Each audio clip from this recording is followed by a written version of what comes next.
বাড়ির পাশের কদম গাছে বসে কত ইহা আমার মনে কষ্ট দিয়া কারে করলা বিয়া বন্ধু রে।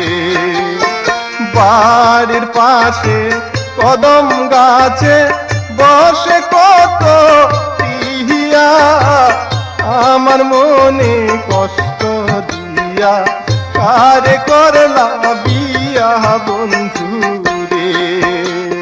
কি অপরাধ পাইয়ার বন্ধু চাহিরা গেলা মোহরে, তোমালাইগা পরাণ কান্দে মন বসে না ঘরে বন্ধু